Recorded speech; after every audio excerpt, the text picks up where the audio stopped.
అందరికీ నమస్కారం. Welcome to iDream media. నేను మీ ఝాన్సీ. మనకి చాలా రాశులు ఉన్నాయి, అందులో మకర రాశి కూడా ఒకటి. మరి ఏ ఏ నక్షత్రాల వాళ్ళు మకర రాశిలోకి వస్తారు? మకర రాశిలో ఇప్పుడు అంటే ఎలా నడుస్తుంది? సంతోషంగా ఉన్నారా, లేకపోతే కాస్త ఏమన్నా అందరికన్నా వెనక ఉన్నారా? ఇలా ఉన్నప్పుడు ఏదైనా పూజలు కానీ పరిహారాలు చేసుకుంటే బాగుండు, ఎవరైనా మనల్ని గైడ్ చేస్తూ ఉంటే బాగుండు అనుకుంటే వాళ్ళందరికీ కూడా ఈ వీడియో ఉపయోగపడుతుంది. మనతో ఉన్నారు ప్రస్తుతం గాడేపల్లి వీరభద్ర శాస్త్రి గారు. స్వామివారితో మాట్లాడి అసలు మరి మకర రాశి వాళ్ళకి ఇయర్ అంతా ఎలా ఉండబోతోంది, ఎలాంటి పూజలు కానీ ఏదైనా హోమాలు చేర్పించుకుంటే మనం ఇంకా మంచిగా బెటర్ లైఫ్ ఉండే అవకాశం ఉంటుందా, ఈ విషయం గురించి అడిగి తెలుసుకుందాము. నమస్కారం అండి. మకర రాశి అంటేనే కొంచెం ఎంతైనా కానీ కొంచెం ఏలినాటి శని నడుస్తుంది అని అంటూ ఉంటున్నారు కదా, ఈ మొన్నటి వరకు కూడా. మరి ఇప్పుడు వాళ్ళకి ఎలా ఉండిపోతుంది? తప్పకుండా. ఉత్తరాషాఢ నక్షత్రం 2వ పాదం, 3వ పాదం, 4వ పాదం, అలాగే శ్రవణ నక్షత్రం 4 పాదాలు, ధనిష్ఠ నక్షత్రం 1, 2 పాదాల వాళ్ళు సర్వసాధారణంగా ఈ యొక్క మకర రాశిలో జన్మించినటువంటి వాళ్ళు అయి ఉంటారు. ఈ 9 పాదాలు కూడా ఇందులో ఉంటాయి. అయితే మనకి మకర రాశి అనేసరికి, మకరం అంటే కనుక అందులో ఈ యొక్క పంచాంగంలో కూడా ఈ యొక్క మొసల బొమ్మ వేసి ఉంటుంది. దాంట్లో ప్రధానంగా ఏంటంటే జలంతో కూడుకున్నటువంటి రాశులలో మీనరాశి ఒకటి, అలాగే ఈ యొక్క మకర రాశి ఒకటి. జలంతో అంటే నీటిలో కూడుకుని ఉంటుంది కాబట్టి. అంటే సాధారణంగా ఈ యొక్క మకర లగ్నం కానీ మకర రాశిలో కానీ జన్మించినటువంటి వాళ్ళు చాలా మహామేధావులు, చాలా గొప్పవారు అయ్యేటువంటి సూచనలు, ఎదుటి వారి యొక్క ఆకర్షణ బాగా కలిగినటువంటి తత్వం కలిగినటువంటి వారు ఈ యొక్క మకర రాశిలో ఉండేటువంటి అవకాశం పుష్కలంగా ఉందండి. అయితే మకర రాశి వారికి గత 7.5 సంవత్సరాలుగా ఏలినాటి శని జరుగుతూ మన మార్చి 30వ తేదీన ఆ యొక్క ఏలినాటి శని ప్రభావం అనేటిది విడిపోయింది. మళ్ళీ జూలై 8వ తేదీ నుంచి శని భగవానుడు వక్ర స్థితిగతిని బట్టి మళ్ళీ కుంభరాశిలోకి రావడం వల్ల మళ్ళీ 4 మాసాల పాటు ఏలినాటి శని ప్రభావం కొద్దిగా ఉండేటువంటి అవకాశం ఉంది. 4 నెలలండి. అంటే మొన్న జూలై 8 నుంచి నవంబర్ 8వ తేదీ వరకు నుండి ఈ 4 మాసాల్లో కూడా ఏలినాటి శని ప్రభావంతో కూడి ఉన్నటువంటి స్థితి ఉంది. సాధారణంగా శని భగవానుడికి సంబంధించినటువంటి లగ్నం అది, శనికి సంబంధించినటువంటి రాశి మకర రాశి. మకర కుంభరాశ్యాధిపతి అని పేరు ఆయనకి. మకర రాశికి కుంభరాశికి కూడా శని భగవానుడు అధిపతి.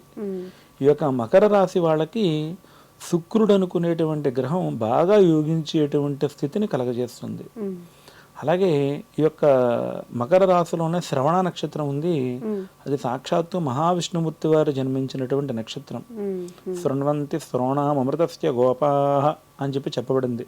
విష్ణుమూర్తికి సంబంధించినటువంటి నక్షత్ర ఆధారం అంతా కూడా శ్రవణ నక్షత్రం అనమాట అండి.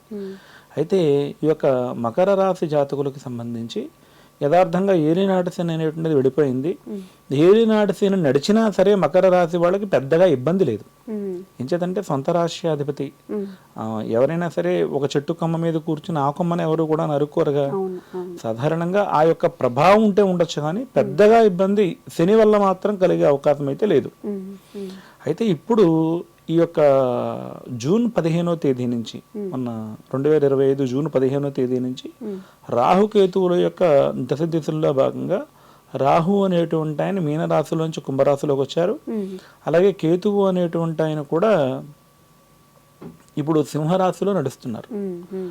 అంటే సింహరాశిలో నడుస్తున్నారు అంటే దాని అర్థం ఏంటంటే ఈ యొక్క మకర రాశి వాళ్ళకి అష్టమ స్థానంలో ఉన్నట్టు అర్థం. కేతువు అష్టమే వ్యాధికర్తరే నమః అని పేరు.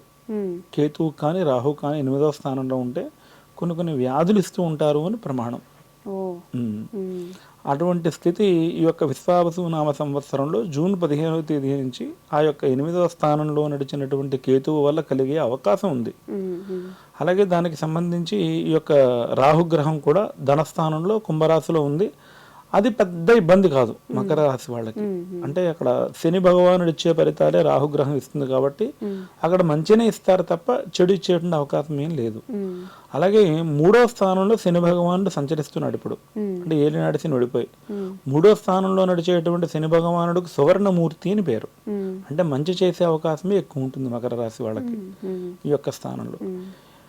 అయితే మకర రాశి వాళ్ళు ఈ సంవత్సరం ప్రధానంగా విశేషంగా 8వ స్థానంలో ఉన్నటువంటి కేతుగ్రహ దోష పరిహారార్థం వాళ్ళు కూడా ప్రతినిత్యం కూడా గణపతి యొక్క ఆరాధన చేయడం, గణపతిని బాగా పూజించడం చేయటం వల్ల మకర రాశి వాళ్ళకి సంబంధించినటువంటి ఇబ్బందులు ఏవి కూడా లేకుండా ఉంటాయి. అయితే ఏ రాశికైనా సరే, మనకి మేషరాశి లాగా అయితే మీనరాశి వరకు ఈ 12 రాశుల్లో ఏ రాశి వాళ్ళకైనా సరే ప్రతి నెల కూడా ఒకసారి అష్టమ చంద్రుడు అని చెప్పని వస్తూ ఉంటారు. అష్టమ చంద్రుడు అంటే ఈ చంద్రుడు అనేటువంటి ఆయన ఈ యొక్క గ్రహ గతి ఆధారంగా ఆయన ఎప్పుడైనా సరే సింహరాశిలో కానీ వచ్చారు అంటే కనుక ఆయనకి ఆ మకర రాశి వాళ్ళకి సంబంధించి అష్టమ చంద్రుడు నడుస్తున్నాడు అని అర్థం. అష్టమ చంద్రుడు అనేటువంటి ఆయన నడిస్తే ఎటువంటి వాళ్ళకైనా సరే కొంచెం ఇబ్బంది కలిగేటువంటి అవకాశం కొంచెం ఎక్కువగా ఉంటుంది. అంటే మానసిక వేదన అనేటువంటిది జరుగుతూ ఉంటుంది.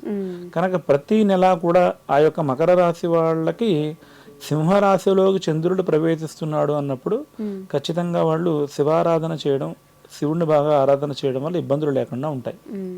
ఇప్పుడు మనం దీని నుంచి బయటపడాలి అంటే ఏదైనా పరిహారాలు కానీ, పూజలు కానీ, హోమాలు కానీ దీని ద్వారా ఏమైనా బయటపడే అవకాశం ఉంటుందా? ఖచ్చితంగా అమ్మా. అంటే అష్టమంలో ఉన్నటువంటి కేతువు వల్ల కొన్ని ప్రాణగండాలు కూడా వస్తాయి అని చెప్పి శాస్త్రవచనంగా చెప్పబడింది.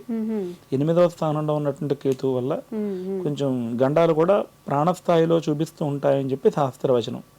అలాగే అష్టమంలో కేతువు అనేటువంటి గ్రహం సంచరిస్తుంది. పైగా ఆయనకి ఉండేటువంటి అష్టోత్తర నామాల్లోనే మృత్యుపుత్ర అయిన అని పేరు కేతువుకి. సో ఆ ఇబ్బంది లేకుండా కొంచెం వీలైతే మృత్యుంజయ హోమం చేయడం, అలాగే కేతువుకి సంబంధించినటువంటి జపతర్పణ హోమాలు చేయించుకుని కొంచెం శనివారం నెలకు ఒక 3 నెలలకు 4 నెలలకు ఒక్కసారి చొప్పున ఉలవల దానం ఇవ్వడం వల్ల కేతు గ్రహం బాగా శాంతిస్తుంది.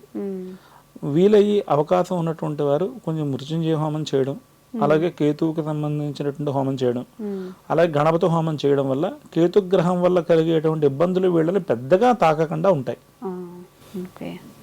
అవి చేయడం మంచిది. ఎవరైనా కానీ మకర రాశిలో పాపం చాలా ఏళ్ళుగా నిజంగా ఏళ్ళనాటి శని బారిన పడి బాధపడుతున్న వాళ్ళు ఒకసారి స్క్రీన్ మీద కనిపిస్తున్న నంబర్స్ ఏవైతే ఉన్నాయో మీరే ఎలాంటి ఇష్యూస్ ఫేస్ చేస్తున్నారో ఒక్కసారి గురువుగారికి చెప్పి దానికి తగ్గ పరిహారం చేయించుకుంటే ఇంకొంచెం మన లైఫ్లో మంచిగా ముందుకెళ్ళే అవకాశం ఉంటుందండి. ధన్యవాదాలు గురువుగారు.